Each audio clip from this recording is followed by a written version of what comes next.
रही है। एक लंबे कालखंड के बाद मुझे लगता है इस अध्यादेश के माध्यम से खेती और कृषि के क्षेत्र में और किसान की स्थिति में क्रांतिकारी बदलाव आने वाला है। जहाँ तक कानून बनाने की शक्ति है, उस मामले में मैं सदन को अवगत कराना चाहता हूँ कि संघ सूची की प्रविष्टि 42 में अंतर्राज्य वाणिज्य एवं व्यापार का उल्लेख है। इसका अर्थ यह है किसी भी वस्तु सेवा के अंतर्राज्य व्यापार के संबंध में कानून बनाने का अधिकार संघ शासन को है और इसमें कृषि उत्पाद भी सम्मिलित है। दूसरा, मैं यह आग्रह करना चाहता हूँ सदन को, माननीय अध्यक्ष जी, आपके माध्यम से कि अभी जो वर्तमान व्यवस्था है उसमें कृषक अपना उत्पाद पैदा करता है और वो मंडी में लाता है। मंडी में जब तक वो लाता है तब तक उसके ऊपर मंडी फीस है, दुनिया भर के कानून है, उसका जो परिवहन का खर्चा है और मंडी में 10 लोग, 20 लोग, 25 लोग बोली लगा के उसके उत्पादन की कीमत को तय कर देते हैं। अब अगर ये अध्यादेश अधिनियमित हो जाएगा तो निश्चित रूप से किसान को इस बंधन से मुक्ति मिलेगी। किसान जब फसल अपनी मंडी में किसी व्यापारी को बेच देता है तो व्यापारी उस फसल का क्या करेगा, कहाँ बेचेगा, कितने भाव पर बेचेगा, किस राज्य में बेचेगा, ये व्यापारी को तो पूरी आज़ादी है।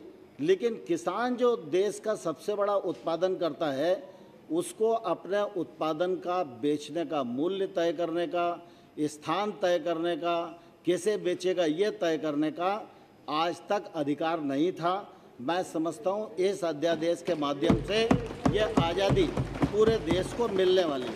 मैं आपके माध्यम से माननीय अध्यक्ष महोदय देश भर के किसानों को, राजनीतिक दल के नेताओं को, सभी को यह आग्रह करना चाहता हूँ कि यह जो अध्यादेश है जिसको आज संसद में प्रस्तुत किया जा रहा है, इससे एपीएमसी एक्ट पर कोई फर्क नहीं पड़ेगा।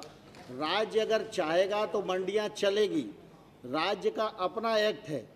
मंडी की परिधि के बाहर जो ट्रेड होगा वो इसके माध्यम से कवर होगा।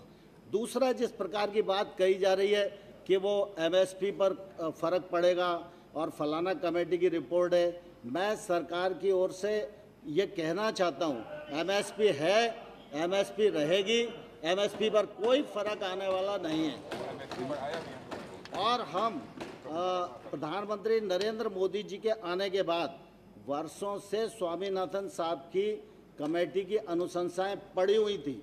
उन 201 अनुशंसाओं में से भारत सरकार ने मोदी जी के नेतृत्व में 200 अनुशंसाओं पर अमल किया और जो एमएसपी थी उस पर भी 50% मुनाफा जोड़कर रबी और खरीफ की एमएसपी घोषित की जा रही है। इससे किसी भी प्रकार का फर्क नहीं आएगा।